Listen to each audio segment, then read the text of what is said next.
വേനൽക്കാലമാണ് വരുന്ന പിള്ളേരുടെ മുഖത്തൊക്കെ കണ്ടോ ഇതുപോലെ വരാൻ ചാൻസ് നന്നായിട്ടുണ്ട്.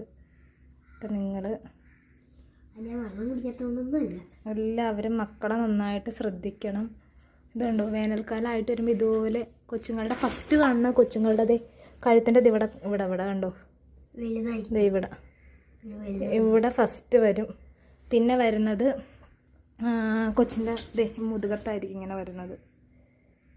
കണ്ടോ കാണുന്നുണ്ടോ മുതുകത്ത്. ഇതിപ്പോൾ അവൻ്റെ പൊട്ടി മുതുകത്ത് ഇങ്ങനെ വരും. പിന്നെ പയ്യെ പയ്യെ പിള്ളേർക്കാകുമ്പോൾ പയ്യെ വരുള്ളൂ. ഇത് വലിയവർക്കൊക്കെ വന്നിട്ടുണ്ടെങ്കിൽ ഇച്ചിരി പാടായിരിക്കും, നന്നായിട്ടുണ്ടാവും. പിന്നെ അതുപോലെ തന്നെ കുട്ടികൾക്ക് കുഞ്ഞ് പിള്ളേർക്ക് വരെയും വരും. ഞാൻ വിചാരിച്ച പിള്ളേർക്ക് വരത്തില്ലെന്നാണ്. കാര്യം എന്ന് വെച്ചിട്ടുണ്ടെങ്കിൽ പിള്ളേർക്ക് ഇഞ്ചക്ഷനൊക്കെ എടുക്കുന്നതുകൊണ്ട് പിള്ളേർക്കൊന്നും വരില്ലെന്നാണ്. കണ്ടോ ഇതിപ്പോൾ അവന് ഞാൻ ഡോക്ടറെ അടുത്ത് ചെന്നപ്പോഴത്തേക്കും ചിക്കൻ ബോക്സ് ആണെന്നാണ് പറഞ്ഞത്.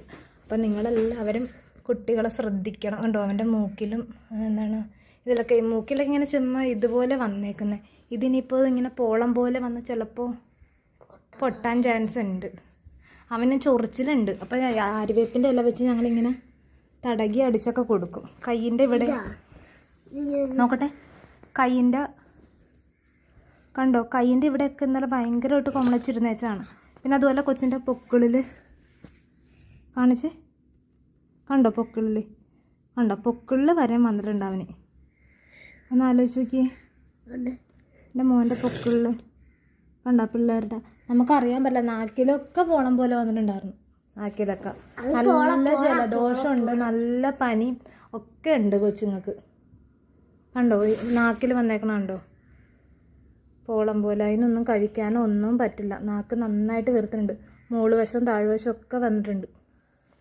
അപ്പോൾ ഇനി നിങ്ങൾ take care of your babies. എല്ലാവരും ബേബീസിനെ ശ്രദ്ധിക്കണം.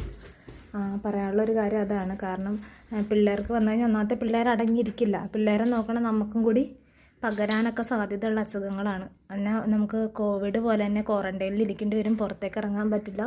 അങ്ങനെ ഒരുപാട് ബുദ്ധിമുട്ട് നമുക്ക് നേരിടേണ്ടി വരും. ഇപ്പം ഞങ്ങളെല്ലാവരും അകത്താണ് ഫാമിലിയായിട്ട്. ഹസ്ബൻഡിന് ജോലിക്ക് പോകാൻ പറ്റില്ല, എനിക്ക് ജോലിക്ക് പോകാൻ പറ്റില്ല. പോയിട്ടുണ്ടെങ്കിൽ നമുക്ക് ഇതിൻ്റെ വൈറസ് മൊത്തം എല്ലാവരിലേക്കും പടർന്ന് പെട്ടെന്ന് കയറി പിടിക്കുകയല്ലേ ചെയ്യുന്നത്. അപ്പോൾ എല്ലാവരും പിള്ളേർക്ക് നന്നായിട്ട് വെള്ളമൊക്കെ കൊടുക്കുക. വേനൽക്കാലമാണ് വരുന്നത്, പിള്ളേരെയൊക്കെ സൂക്ഷിക്കുക. അധികം വെയിലത്തും മണ്ണിലൊന്നും കളിക്കരുത്. ഹൈജീൻ എപ്പോഴും സൂക്ഷിക്കുക.